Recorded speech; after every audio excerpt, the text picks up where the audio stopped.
घर पर ही बनाएं चीज़ी garlic bread with lots of vegetables और बिल्कुल हेल्दी तरीके से कैसे बनाएंगे आज यही आप लोगों के साथ शेयर कर रही हूँ।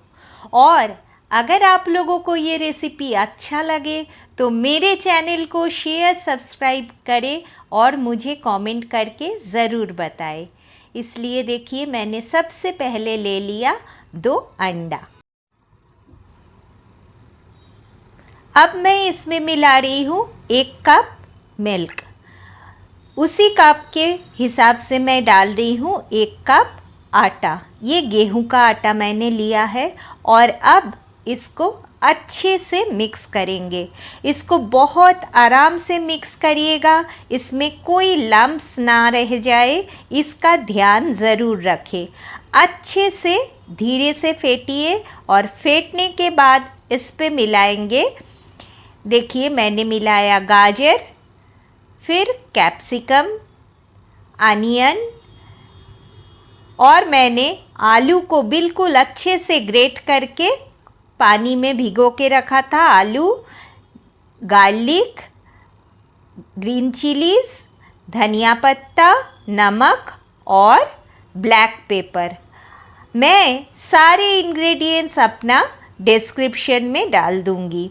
इन सारे इंग्रेडिएंट्स के साथ अब जो हमने बैटर बना के रखा था उनको मिक्स करना है।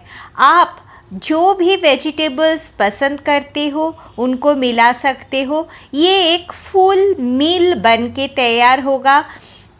मैंने इसलिए इसमें खूब सारा वेजिटेबल्स डाला है। जो बच्चे वेजिटेबल्स खाना पसंद नहीं करते हैं, आप इस तरीके से बच्चों को वेजिटेबल्स खिला सकते हो। अब मैंने मिलाया 1/2 teaspoon baking soda. Baking soda मिलाने के बाद इसे अच्छे से मिक्स करें और इसका कंसिस्टेंसी देखिए, बहुत ज़्यादा लिक्विड नहीं है। अब मैंने पैन में 2 चम्मच ऑयल लिया है। पैन को ग्रीस करेंगे और बेकिंग सोडा मिलाने के बाद तुरंत इसको बनाना है। अब देखिए मैंने आधा हिस्सा इसमें डाल दिया। पैन को गर्म होने के बाद इसका अच्छे से एक पतला लेयर बना लिया और ऊपर से डाल रही हूँ खूब सारा चीज़। मैं करीब 50 ग्राम चीज़, अमूल का चीज़ मैंने लिया है। आप लोग जो भी चीज़ पसंद करते हो ले सकते हो, ये प्रोसेस चीज़ है। और चीज़ का लेयर बनाने के बाद ऊपर से जो हाफ बैटर बचा हुआ था उसको डाल दिया। फ्लेम को बिल्कुल धीमा रखेंगे। अब इसे ढक के 15 मिनट्स तक पकाएंगे। देखिए 15 मिनट्स बाद ये ऊपर से पक चुका है। इसको मैंने पलट दिया है और फिर से ढक के 10 मिनट मैंने पकाया। अब देखिए मैंने किस तरीके से पलटा। एक प्लेट में मैंने इसे पलट लिया था और फिर से इसको और एक बार मैं थोड़ी देर के लिए 4-5 मिनट के लिए इसे पकाऊंगी। ये अब बन चुका है।